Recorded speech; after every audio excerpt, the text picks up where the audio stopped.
Welcome to Hindsight Sleep.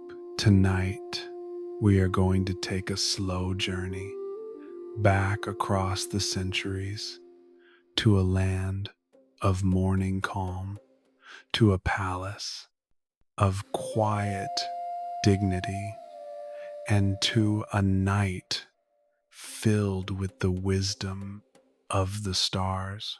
But first, let's take a moment to arrive right here, right now. Find a position that feels completely comfortable to you. Adjust your pillow, smooth out the blanket until you feel that you can lie perfectly still. The day's work is finished. You have permission to disconnect. You have permission to rest. Let's begin by simply noticing your breath. Don't try to change it, just watch it. Notice the cool air as it enters. Notice the warm release as it leaves. With every exhale, imagine you are sinking a fraction deeper into your mattress. I am going to count down now from 5 down to 1. With each number, invite your body to shut down, to turn off. 5. Bring your awareness to your legs and feet. Feel your heels resting heavily on the bed. Let your toes uncurl. Imagine a warm golden light touching your feet, relaxing the ankles, the calves, the thighs. They have carried you all day. Now, let them be heavy. Let them be stone. 4. Move your attention to your stomach and chest. Notice the gentle rhythm of your breathing. Rise and fall like the slow waves of a calm ocean. Let your stomach be soft. There is no need to hold it tight. With every exhale, feel your ribs settling. 3. Focus on your hands and arms. Your hands, usually so busy, now lie open. Let the fingers curl naturally. Feel the heaviness in your forearms, your shoulders. Let your shoulders drop away from your ears. Let them sink down, dropping the bags they have been carrying. You don't need them tonight. 2. Focus on your neck, jaw, and face. Unclench your teeth. Let your tongue rest gently. Smooth out your forehead. Wipe away any creases of worry. Imagine your face is as smooth and still as the surface of a quiet pond. And 1. You are now completely relaxed. Your body is asleep. Your mind is floating, weightless and free. You are ready to travel back to a place of perfect stillness. Let go, drift, and trust the journey. Imagine now that you are floating upwards, gently lifting off the bed into the cool, dark night sky. You are weightless. You are drifting through the clouds, traveling across the ocean and across time. The years are peeling back like layers of mist. The modern world fades away. The electric lights blink out, replaced by the soft, flickering glow of oil lamps and moonlight. You are descending now toward a peninsula shrouded in mist. It is the Kingdom of Joseon. Hundreds of years ago, you glide over jagged mountain peaks, dark silhouettes, against a sky dusted with stars. Nestled within these mountains lies the capital city, Hanyang. From high above, the city looks like a grid of shadows. Low, tiled roofs stretch out like waves on a dark sea. The city is asleep. There is no noise, just the vast, enveloping silence of history. You drift lower, passing over the city walls. The air here is different. It is cleaner, crisper. It carries the scent of pine trees and the earthy smell of the valley.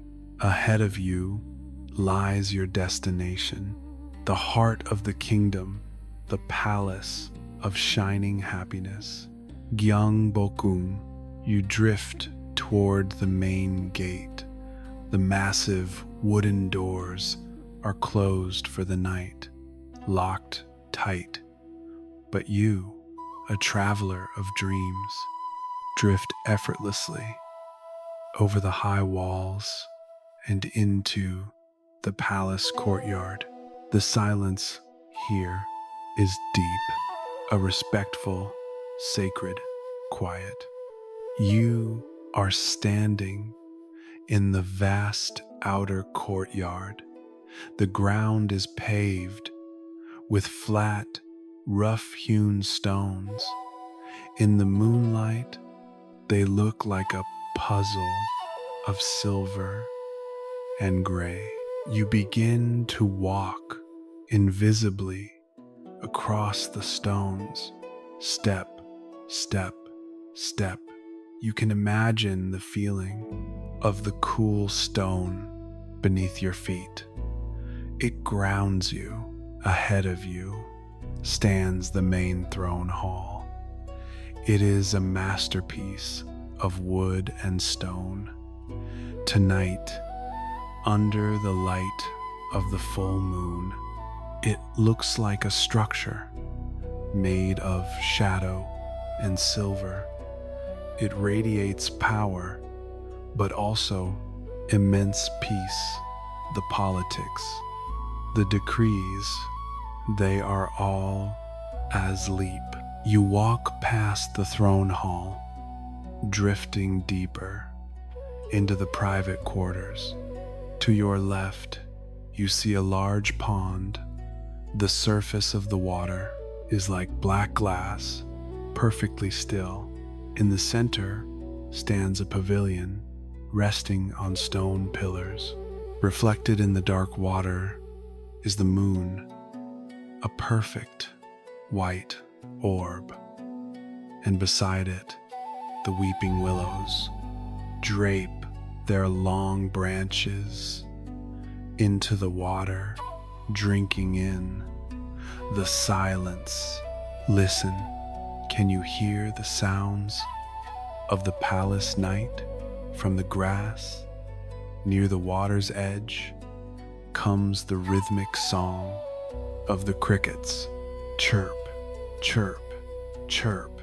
Thousands of them singing in unison, a steady, hypnotic pulse.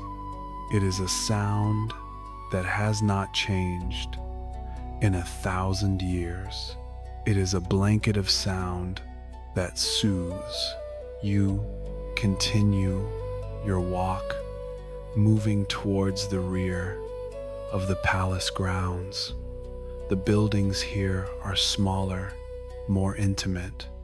The air smells of old wood and paper. You are approaching the Royal Observatory. In the Joseon dynasty, to understand the stars was to understand the will of the universe. That is why, even now, in the middle of the night, there is one light still burning. You see it ahead, a small, modest building. The windows are made of paper, Hanji glowing with a warm amber light. This is the sanctuary of the Royal Astrologer. You feel drawn to that warmth. You walk up the few wooden steps to the veranda. The wood creaks very softly. Creak. You pause at the door. You can hear a rhythmic sound coming from inside. Scritch, scratch. It is the sound of a brush moving over paper. Grind, grind. It is the sound of an ink stick moving over stone. You gently slide the paper door open and step inside. The room is a sanctuary. The ceiling is low, embracing you. The walls are lined with ancient books, bound in thread. The scent here is intoxicating in the most calming way. It smells of pine soot ink, earthy and rich. It smells of dried persimmons, old cedar wood, and candle wax. In the center of the warm light sits the astrologer. He is an old man with a long white beard, wearing simple robes. He does not look up. He is in a state of flow, a relaxed focus. The scholar reaches out with a steady hand. He picks up a block of ink, black and solid. He places it onto the inkstone, the Byeoru. Listen closely. He begins the ritual of grinding the ink. Shh, grind, shh, grind. He moves the stick in a slow, circular motion, round and round. There is no shortcut. To make good ink, one must be patient. Rub, pause, rub, pause. The sound is low, earthy, and rhythmic, stone against stone. With every circle, the water turns darker, transforming into liquid night. Watch his hand. It moves with a hypnotic regularity. Circle, circle. It is a meditation. He is grinding away the distractions of the mind until only the pure black liquid remains. Allow that sound to smooth out your own thoughts. Imagine your thoughts are being ground down gently, turning into a smooth, dark, peaceful liquid. Once the ink is ready, he sets the stick aside. With a soft clack, he reaches for his brush. The tip is made of soft wolf hair. He spreads out a sheet of paper on the low desk. This is Hanji, Korean paper. It is thick, fibrous, made from mulberry bark. It has a texture, a grain, like skin. He dips the brush into the inkwell. The hairs drink up the darkness. He pauses, taking a breath, inhale, and stroke, swish, scritch, sweep, The sound of the brush moving across the rough paper is dry and whispering, like wind moving through dry grass. Swoosh, dot, dot. He is drawing the night sky. He is mapping the positions of the planets. Saturn glowing in the south, Jupiter bright and kingly. The ink bleeds just slightly into the fibers of the paper, creating soft, fuzzy edges. You watch the map unfold. It is a mirror of the sky above. As above, so below. The order of the heavens captured on a piece of mulberry paper. The scholar pauses to consult an Armillary Sphere. Beside him, a bronze skeleton of the universe. He reaches out and gently turns one of the rings. Click, whir. The metal is cold, precision engineered. He aligns the sight with a star through the open window. He nods, satisfied. The stars are exactly where they should be. The cosmos is on schedule. The great wheel of the sky is turning slowly, inevitably, peacefully. And because the sky is in order, you are safe. The night deepens. The air in the room grows cooler, but the floor remains warm beneath you. And then a sound arises from the depth of the city outside. It starts as a vibration in the air. Before you even hear it, Bo, it is the great bell in the center of the city, the night watch. It is a sound of immense depth, low, resonant, and hollow. Bo. The sound travels like a ripple through water, passing through the palace walls, passing through the wooden pillars, passing through your body. It resonates in your chest, a deep, sympathetic vibration. It does not wake you up. It pushes you down. It signals that the gates are closed. The day is officially, completely over. Bo. The vibration lingers, fading, fading, until it merges with the silence. The astrologer sets down his brush. The work is done.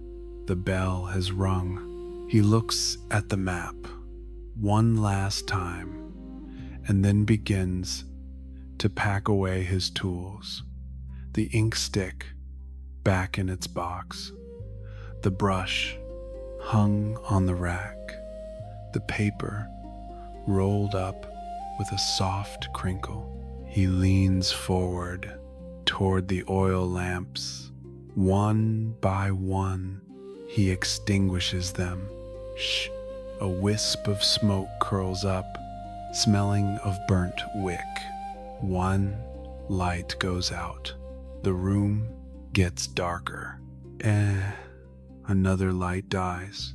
Now, only the moonlight remains, filtering through the paper windows, filling the room with a pale, milky blue glow. The astrologer sits back, closing his eyes. He sits in perfect stillness, merging with the quiet of the room, merging with the quiet of the night. You feel that it is time for you to rest as well. The atmosphere in the pavilion is heavy with sleep. You allow your gaze to drift away, moving out through the window one last time. The moon has moved across the sky, shining now with a softer, dreamier light. The stars seem to be twinkling a little slower, ready to sleep. The image of the palace begins to fade. The curved roofs dissolve into the shadows. The stone courtyard softens into a blur. The sound of the crickets grows distant, quieter, receding into the background of your mind. You are drifting away from Joseon, drifting away from the past. You are floating gently back, returning to the safety and the comfort of your own bed. But you bring with you the profound peace of that study.